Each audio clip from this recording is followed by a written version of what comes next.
Good morning friends. विद्यार्थी मित्रांनो, last लेक्चरला आपण इलेक्ट्रिक पोटेन्शियल आणि कॅपॅसिटन्स, कन्सेप्ट ऑफ कंडेन्सर आणि टाइप्स ऑफ कॅपॅसिटर्स याचा अभ्यास केला. शेवटच्या लेक्चरमध्ये आपण capacity of a parallel plate condenser याचा पण अभ्यास केला. आणि आता आपण जाऊया की दुसऱ्या प्रकारचे जे कॅपॅसिटर आपण शिकलेत, फॉर एक्झाम्पल स्पेरिकल कंडेन्सर या कॅपॅसिटर, सिलेंड्रिकल कंडेन्सर या कॅपॅसिटर यांचा अभ्यास केला आहे. मग त्यांच्या कॅपॅसिटीचा फॉर्म्युला आपल्याला काढायचा आहे. मग त्यांच्या कॅपॅसिटीचा फॉर्म्युला काढण्यासाठी आपण काय करणार आहोत की पोटेन्शियलचं एक्सप्रेशन काढूया. कारण तुम्हाला माहीत आहे कॅपॅसिटी काढायचं म्हटलं ना, चार्ज अपॉन पोटेन्शियल काढलं पाहिजे. मग तेच काम करूया ना आपण. आपल्याला electric field intensity due to charged स्पियरचं सूत्र माहीत आहे. Electric field intensity due to charged सिलेंडरचं सूत्र माहीत आहे. मग फायदा घेऊ ना त्याचा. मग इलेक्ट्रिक फील्ड इंटेन्सिटीच्या साह्यानं आपल्याला पोटेन्शियल डिफरन्स काढता येतं. कसं हे बघा, D V equal to minus E into D R है ना. मग आता आपण जर याचं इंटिग्रेशन घेतलं, दोन पॉईंटमधलं, ज्या दोन पॉईंटमधलं पोटेन्शियल डिफरन्स काढायचं आहे त्या दोन पॉईंटमध्ये जर त्याचं इंटिग्रेशन घेतलं तर तुम्हाला पोटेन्शियल डिफरन्स मिळून जाईल. Integration from A to B D व्हीचं इंटिग्रेशन. मग डी व्ही म्हणजेच कोण आहे, minus E D R A to B. Okay बेटा, म्हणून पोटेन्शियल डिफरन्स काढू शकता V B minus V A याच्या मदतीनं. मग हे जर आपल्याला प्लॅन जर केला आपण, हे जर नियोजन केलं आपण, तर आपल्याला कॅपॅसिटी मिळायला काही वेळच लागणार नाही आहे. मग चला कशाला वाट बघूया. इलेक्ट्रिक फील्ड इंटेन्सिटीचे फॉर्म्युले आपण काढलेत, मग त्याच्या मदतीनं आपण पोटेन्शियल डिफरन्स काढू शकतो. आणि पोटेन्शियल डिफरन्स माहीत झाला की चार्ज अपॉन पोटेन्शियल डिफरन्स म्हणलं की कॅपॅसिटी मिळू शकते. येस बेटा.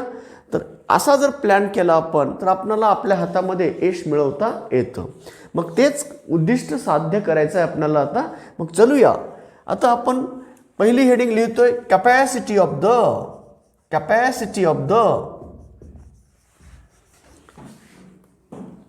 स्पेरिकल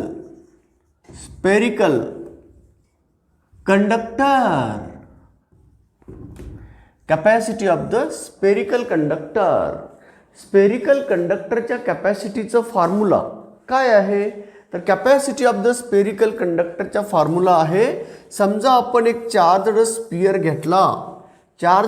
घेतला आर रेडियसचा, त्याच्यावर क्यू चार्जेस दिले असतील, तर क्यू चार्जेस आर रेडियसच्या स्पियरला जर दिलं तर त्याच्या सरफेसवरचं पोटेन्शियलचं सूत्र आपल्याला माहीत आहे.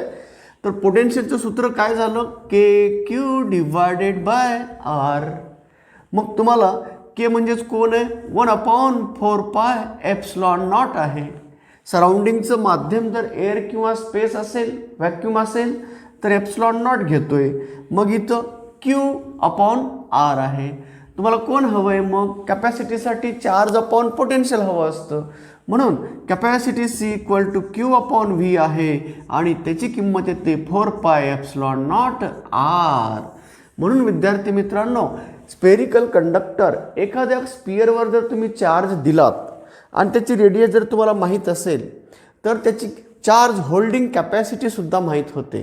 पण charge holding capacity of a spherical conductor, not only conductor. कंडक्टरसाठी क्यू अपॉन व्ही तर डिफाईन केलेलंच आहे तुम्ही. त्याचाच उपयोग घेऊन मी स्पेअरसारख्या कंडक्टरचा विचार करतोय. स्पेरिकल कंडक्टरमध्ये चार्ज अपॉन पोटेन्शियलचा रेशो येतो किती, 4 पाय एप्सिलॉन नॉट आर येतोय. मग याच्यावरून असं स्पष्ट होतं, जर तुम्हाला कॅपॅसिटी वाढवायची असेल तर तुम्हाला रेडियस वाढवावी लागेल. म्हणजेच एखाद्या कंडक्टरचा जर समजा कॅपॅसिटी वाढवायचा असेल स्पेरिकल कंडक्टरचा, तर त्याची रेडियस वाढवावी लागेल. जेवढी रेडियस जास्त तेवढं कॅपॅसिटी, चार्ज होल्डिंग कॅपॅसिटी जास्त आहे. म्हणून तर ज्या स्पेरिकल कंडक्टरची कॅपॅसिटी जास्त मिळवायचं आहे त्याची रेडियस जास्त घ्यायची. आणि जर रेडियस कमी होऊ लागली, समजा एखाद्या स्पिअरचा जर रेडियस कमी करू लागलात तर त्याची कॅपॅसिटी सुद्धा काय होणार, कमी होणार. का, capacity directly proportional to radius. Okay बेटा, म्हणून capacity of the spherical conductor depend upon radius of that और साइज ऑफ दॅट स्पियर. जर तो स्पेरिकल कंडक्टर वेगवेगळ्या साईजचा असेल तर कॅपॅसिटी डेफिनेटली वेगवेगळी भेटणार आहे. तर विद्यार्थी मित्रांनो, ही एक हेडिंग संपली. आता आपल्याला जायचं कंडेन्सरकडे आहे ना. मग चला, पुढची हेडिंग आहे कॅपॅसिटी ऑफ स्पेरिकल कॅपॅसिटर. ना बेटानो, capacity of a spherical capacitor म्हणजे स्पेरिकल कॅपॅसिटरची कॅपॅसिटीचं सूत्र काढायचं आहे. What is the capacity of a spherical capacitor having two spheres, one having radius a which is charged by charges q and another having radius b greater than a which is earthed to the ground. म्हणजेच spherical कंडेन्सरची आकृती तुम्हाला माहीत असेल बाळांनो. Spherical condenser कसा असतो त्यालाच आपण कॅपॅसिटर म्हणतोय. तर स्पेरिकल कंडेन्सरमधला आतला स्पियर असतो ए रेडियसचा आणि बाहेरचा स्पियर असतो बी रेडियसचा. याची रेडियस किती, बी रेडियस आहे. आणि आपण चार्जेस आतल्याला दिलेत, किती दिलेत, क्यू चार्जेस दिलेत. हे क्यू चार्जेस त्या सरफेसवर युनिफॉर्मली डिस्ट्रीब्यूट होतात, स्पेरिकल आहे ना.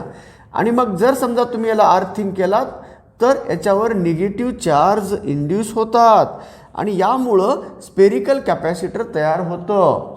मग जेव्हा तुम्ही ग्राउंड करताना त्याचं पोटेन्शियल किती करता, 0. Potential of the outer sphere become 0. मग आता कारण ग्राउंड केलात ना, ग्राउंड केलात म्हणजे तिथलं पोटेन्शियल 0 झालं. मग इथलं पोटेन्शियल किती आहे, या सरफेसवरचं पोटेन्शियल किती आहे. मग इथलं पोटेन्शियल -0 म्हणजे पोटेन्शियल डिफरन्स झाला. आणि पोटेन्शियल डिफरन्स काढू शकलात तर टोटल चार्ज जर तुम्हाला माहीत आहे Q/V केलात की कॅपॅसिटी भेटते है ना. हे प्लॅन Q/V. चला मग एक एक काम निपटूया. समजा जर आपण इथं जर तुम्ही याला ग्राउंड केलात तर या पॉईंटचं पोटेन्शियल 0 झालं है ना बेटा. चला आता या पॉईंटचं पोटेन्शियल जर 0 झालं तर मग या पॉईंटचं पोटेन्शियल किती असेल, म्हणजे आतल्या सरफेसवर, आतल्या स्पियरच्या सरफेसवरचं पोटेन्शियल किती असेल. तर potential at the surface of spear having radius A VA किती काढायचं आहे. आता मला सांगा, या पॉझिटिव्ह चार्ज स्पियरनं त्याच्या सरफेसवरचं पोटेन्शियलचं सूत्र तुम्हाला माहीत आहे काय, KQ/R असतं, राईट. आता याची रेडियस किती आहे, चार्ज किती आहेत +Q आणि रेडियस किती आहे A. मग याने त्याच्या सरफेसवर तयार केलेलं पोटेन्शियल किती आहे, KQ/A. सिंपल है ना बेटा. हां, म्हणून potential at on the surface of a sphere A म्हणजे ज्याची रेडियस ए आहे त्या स्पियरच्या सरफेसवरचं पोटेन्शियल VA = KQ/A. कारण आपल्याला माहीत आहे ना, हे फॉर्म्युला ऑलरेडी काढलं आहे आपण. Potential due to charge sphere शिकलोय आपण है ना बेटा. पण potential due to charge sphere शिकल्यामुळं याचा फायदा इथं झाला. चला मग आता KQ/A झाला. तसंच आता या स्पियरवर सुद्धा कोणते चार्ज आहेत, निगेटिव्ह चार्जेस है ना बेटा. आता या निगेटिव्ह चार्जेसने इथं फील्ड किती तयार केलं, तर तुम्हाला माहीत आहे हा हॉलो स्पियर आहे. तर हॉलो स्पियरवर जर कुठल्याही प्रकारचे चार्ज असतील, पॉझिटिव्ह चार्ज असतील तर पॉझिटिव्ह इलेक्ट्रिक फील्ड तयार करेल, निगेटिव्ह चार्जेस असतील तर निगेटिव्ह इलेक्ट्रिक फील्ड तयार करेल.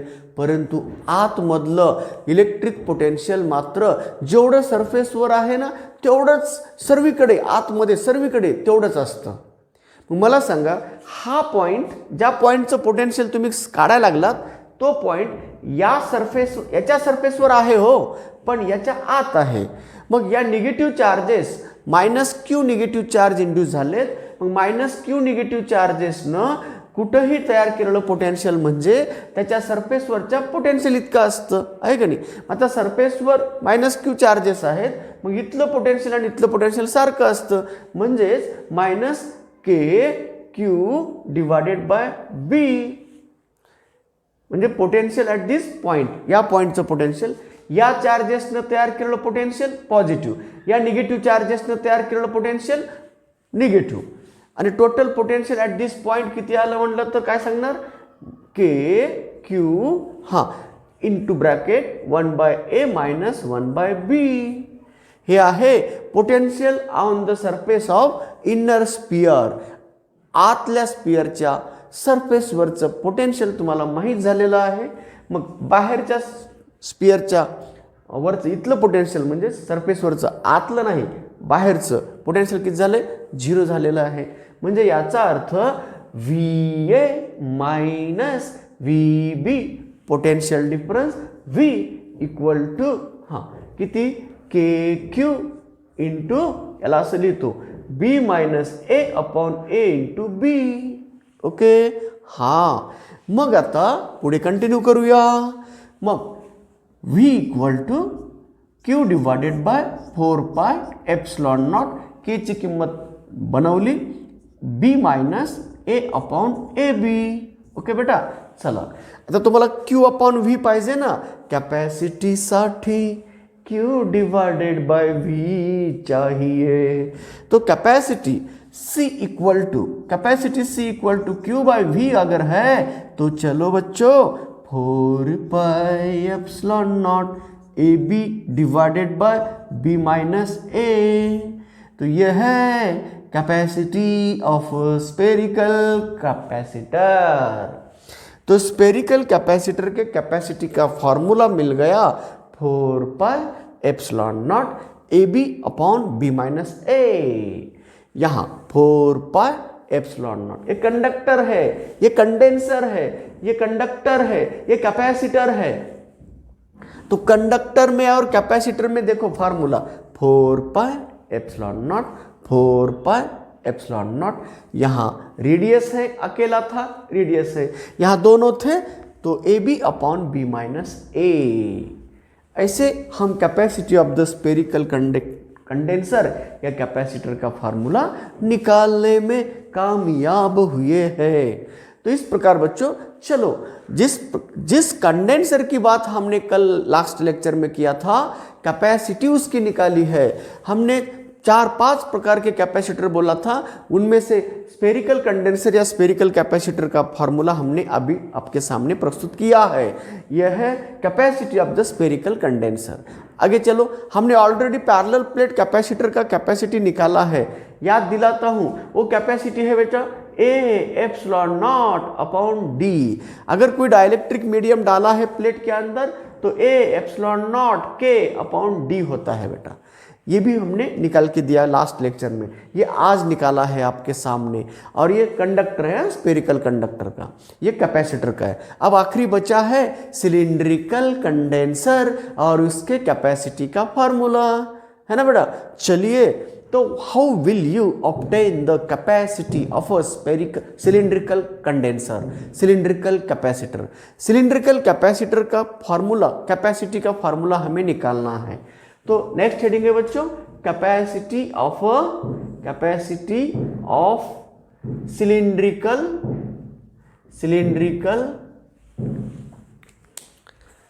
कंडेंसर या कैपेसिटर. अब बच्चों सिलिंड्रिकल कंडेंसर या कैपेसिटर को याद करो.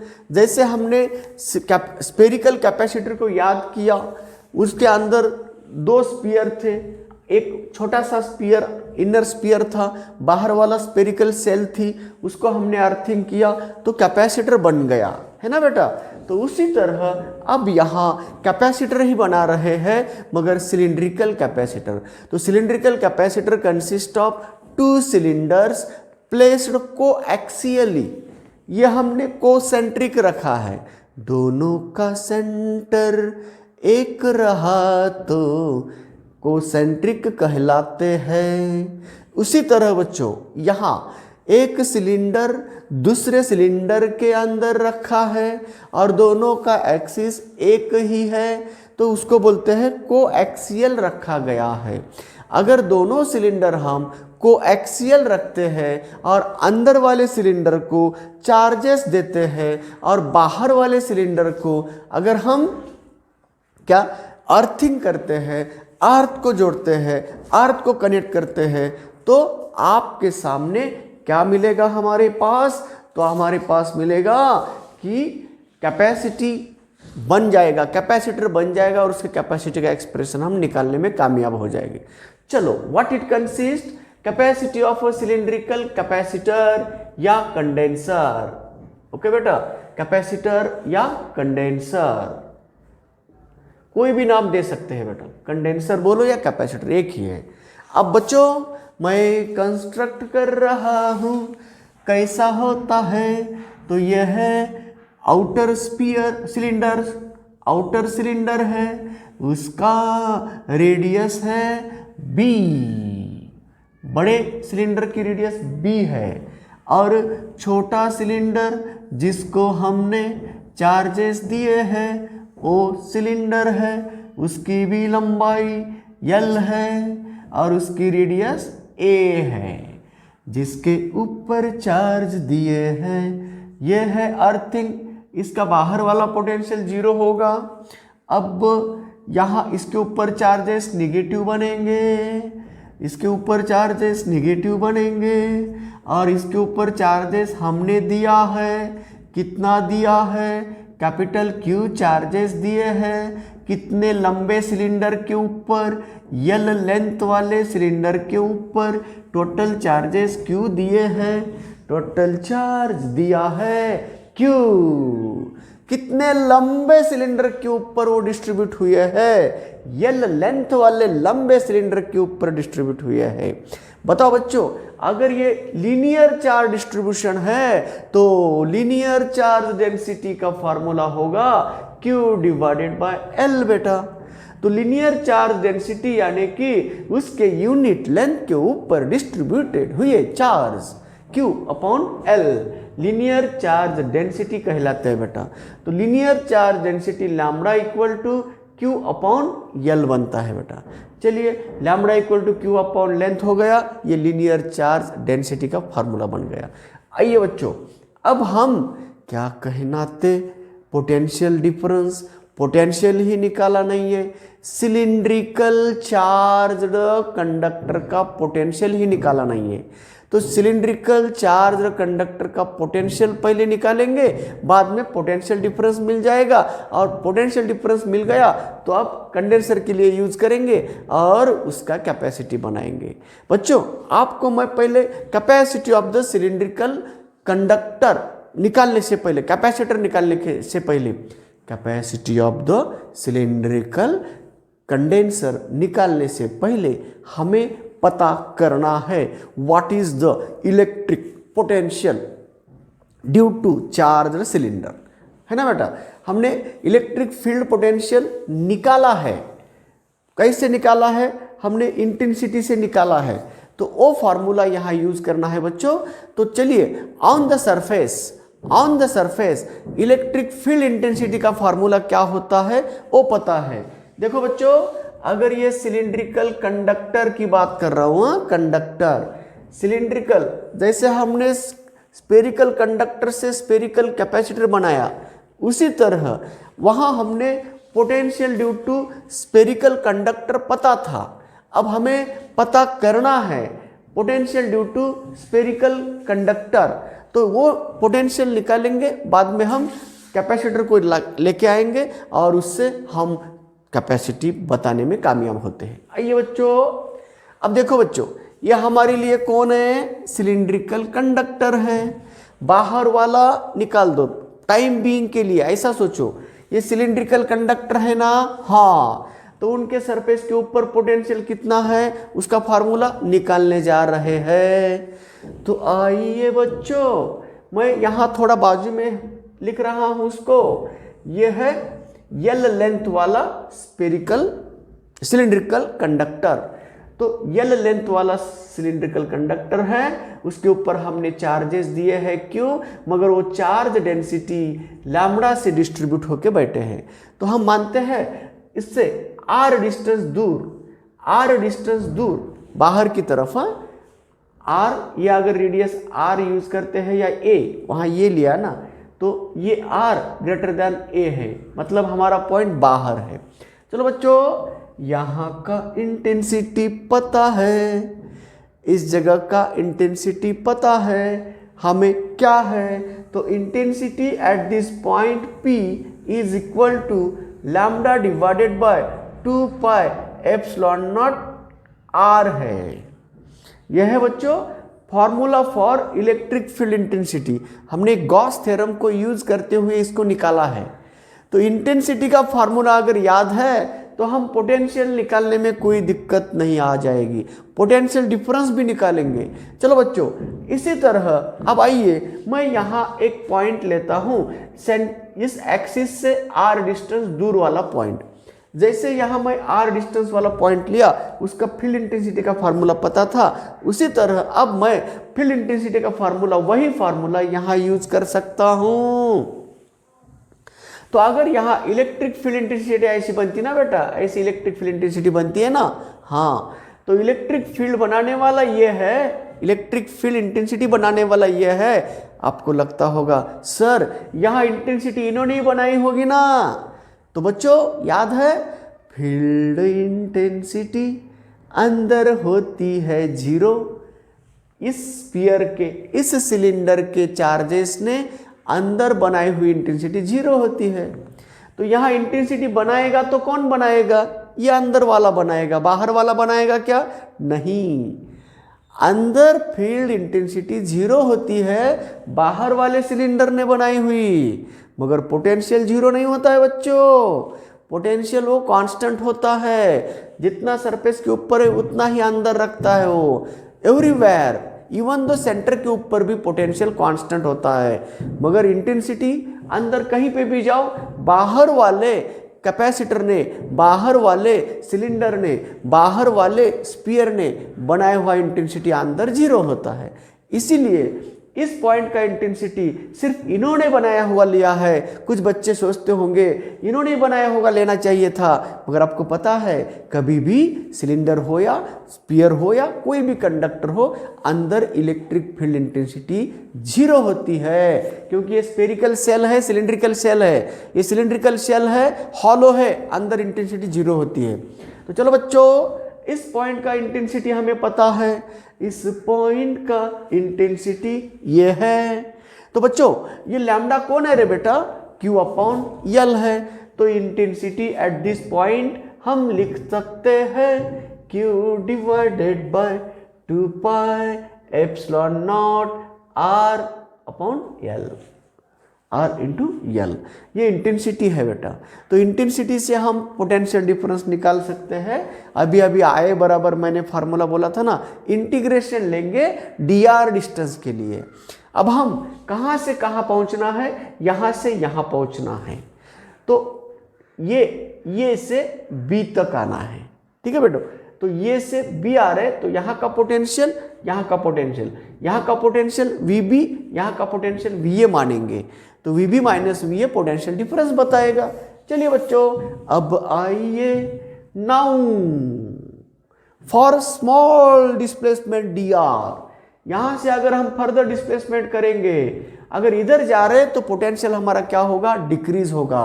तो now dV equal to minus E into dr, decrease हो रहा है ना इंटेंसिटी के डायरेक्शन में गए तो हम यहां से यहां आ रहे। देखो कितना डिस्टेंस, R की वैल्यू कम से कम A, ज्यादा से ज्यादा क्या होगा? B। तो R बदल रहा है ये से B, है ना बेटा? हाँ, A टू B। तो ये क्या होगा?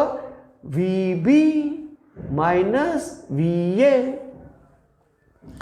Final potential minus initial potential equal to minus, अब बोलो बेटा E की वैल्यू रख दो, जो भी कांस्टेंट है उसको पहले लिख रहे हैं 2 pi epsilon not L dr upon R बन गया, ये टू B बच्चों, है ना? यस।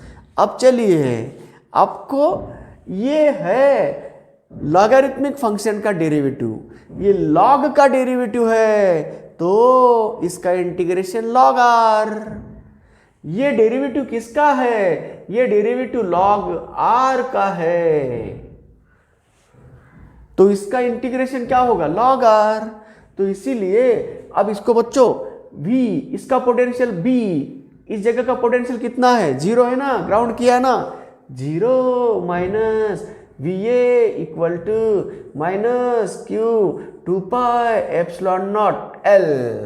अब इसका आएगा लॉग ऑफ आर, लिमिट रखो बच्चों, lower A upper B, minus minus become plus. तो इस पोटेंशियल डिफरेंस को हम v से डिनोट करेंगे, v इक्वल टू, ये माइनस माइनस हो गया ना प्लस, तो ये v है equal to q divided by 2 pi epsilon not L आएगा। तो बच्चों ये अपर लिमिट b है, लोअर लिमिट a है। अपर लिमिट पहले रखो, log of b minus log of a, मगर log of b minus log of a ये होता है बच्चों log of b minus log of a, इसको हम लिखते हैं log of b upon a, है ना बच्चों? यस। तो log of b upon a, तो log of b upon a। आइए, पोटेंशियल मिल गया, तो हमें जो चाहिए था वो मिल रहा है, सफल हो रहे हैं। तो अब कैपेसिटी के लिए कौन चाहिए? कैपेसिटी के लिए Q अपॉन V चाहिए। हमारे पास Q है, हमारे पास V है, मिल जाएगा कैपेसिटी? हाँ बिल्कुल मिल जाएगा। कैसे मिल जाएगा? ये देखो, capacity of the cylindrical capacitor, capacity of the cylindrical capacitor बनेगा Q अपॉन V। तो जो भी है उसको इधर लेके आओ, V को इधर लेके जाओ, 2 pi epsilon not L upon log of B divided by A। तो ये है बच्चों कैपेसिटी ऑफ सिलिंड्रिकल कैपेसिटर। समझे बेटा? तो इस तरह capacity of the cylindrical capacitor हमें निकालने में कामयाबी मिल गई। तो ये how to find the capacity of the different type of condensers. आपको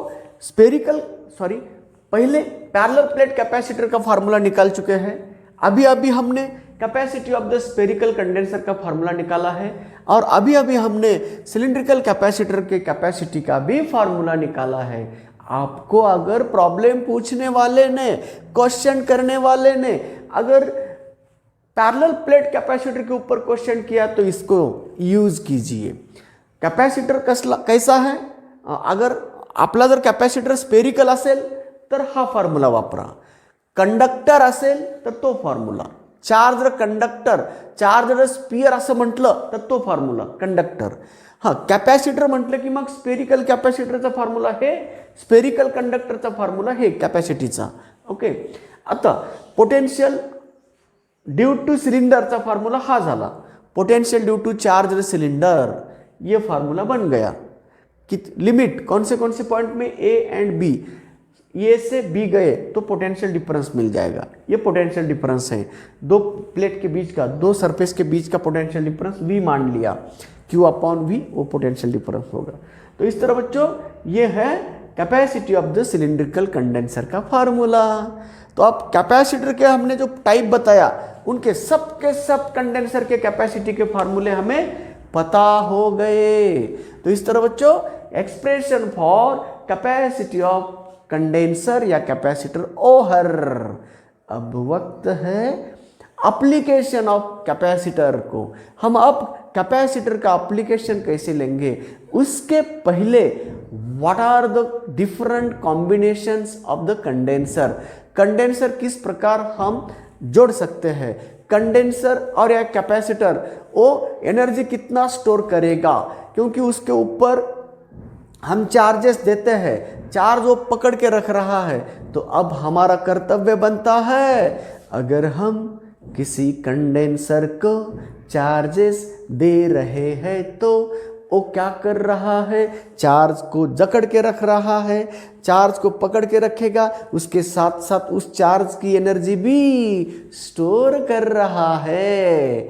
अगर कोई कैपेसिटर सी कैपेसिटी का है और उसके ऊपर चार्जेस हम क्यू देते हैं तो क्या होगी उसके अंदर वाली एनर्जी का एक्सप्रेशन। अगर हम सी कैपेसिटी वाला कंडेंसर को हम वी पोटेंशियल तक चार्ज करते हैं, वी पोटेंशियल वाली बैटरी से उसको चार्ज करते हैं तो क्या होगा उसके अंदर वाला एनर्जी का एक्सप्रेशन। ऐसे क्वेश्चन आते हैं ना, what is the expression for the energy stored in the condenser. Condenser के अंदर स्टोर हुई एनर्जी का एक्सप्रेशन क्या होता है उसको निकालेंगे पहले, बाद में हम जाएंगे कॉम्बिनेशन के तरफ, कंडेंसर के एप्लीकेशन के तरफ। अलग अलग कंडेंसर्स अलग अलग कॉम्बिनेशन में कैसे कनेक्ट करते हैं, उसका इफेक्टिव कैपेसिटेंस डिक्रीज करने के लिए कैसे हमें कनेक्ट करना होगा, ये बाद में देखेंगे। फिलहाल अब हम जा रहे हैं बच्चों expression for capacity of expression for energy stored in the condenser का फॉर्मूला निकालने के लिए। तो how much energy will be stored in the condenser और capacitor if a condenser have capacity C. अगर कंडेंसर कैपेसिटी सी वाला है बच्चों, कैपेसिटी किसके ऊपर डिपेंड होती है, अगर आपका कैपेसिटर ये पैरेलल प्लेट है तो इसके ऊपर डिपेंड होती है area of the plate, dielectric constant of the medium between the plate और स्पेस बिटवीन द प्लेट। अगर आपका कंडेंसर स्फेरिकल है तो रेडियस के ऊपर डिपेंड होता है, डायमेंशन के ऊपर डिपेंड होता है, उन दोनों प्लेट के अंदर, दोनों स्फीयर के अंदर कौन सा डाइलेक्ट्रिक मीडियम है उसके ऊपर डिपेंड होती है ना। अब यहाँ भी उसी तरह हम बोल सकते हैं लेंथ बढ़ाई तो capacity of the cylindrical condenser भी बढ़ सकती है। तो इस तरह बच्चों कैपेसिटी का हो गया। अब जा रहे अगर बच्चों सी कैपेसिटी वाला कंडेंसर है उसको हम चार्ज दे रहे हैं, उसको हम बोलते हैं बच्चों चार्जिंग ऑफ कंडेंसर। अगर कंडेंसर को चार्ज देना है तो अब किस प्रकार देंगे, तो हमें वर्क करना पड़ेगा, क्योंकि अगर कोई कंडेंसर के ऊपर चार्ज देते हैं तो चार्जर वाला condenser further like charges accept नहीं करेगा। क्यों, वो खुद पॉजिटिव है और बाद में हम पॉजिटिव दे रहे हैं ना। देखो बच्चों, अगर हम किसी कैपेसिटर को चार्ज देना चाहते हैं तो चार्ज देने का तरीका क्या है, जैसे हम खाना खाते हैं बच्चों, आपके पेट की कैपेसिटी 2 रोटियां खाने की है, आपके पेट की कैपेसिटी 2 पूली चपाती खाने की है, तो बच्चों क्या हम डायरेक्टली 2 पूली खा के बैठते क्या, नहीं। 2 रोटियां एकदम खा लेते क्या, नाही। आपल्या पोटाची कॅपॅसिटी 2 भाकरी खाण्यासारखी आहे। कॅपॅसिटी आहे, मी 2 भाकरी खातो, एकदा जेवण केले की 2 भाकरी खातोय, परंतु खाण्यासाठी प्रोसेस लागते, त्या प्रोसेसचं नाव काय आहे, जेवण। मला सांगा, तुमच्या पोटाची कॅपॅसिटी आहे, 2 भाकरी घेतल्या गपकन टाकल्या पोटात, असं होतं नाही। म्हणून एखाद्या कॅपॅसिटरची कॅपॅसिटी है ना सी आहे, कॅपॅसिटी कॅपिटल सी घेतलं समजा, तर याचा अर्थ तो चार्ज किती पकडून धरू शकतो, तर चार्ज किती पकडून धरू शकतो हे काढू शकता तुम्ही, फॉर्म्युला सांगू शकता। पण त्याला जर चार्ज द्यायचा असेल तर एकदाच घपकन तेवढे सर्वच्या सर्व चार्ज दिला तर तो ॲक्सेप्ट करेल का, नाही।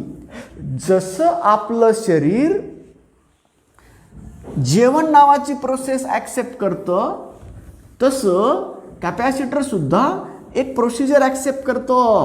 काय प्रोसिजर आहे, चार्जिंग ऑफ कंडेन्सर म्हणतो आपण। ओके, जसं एक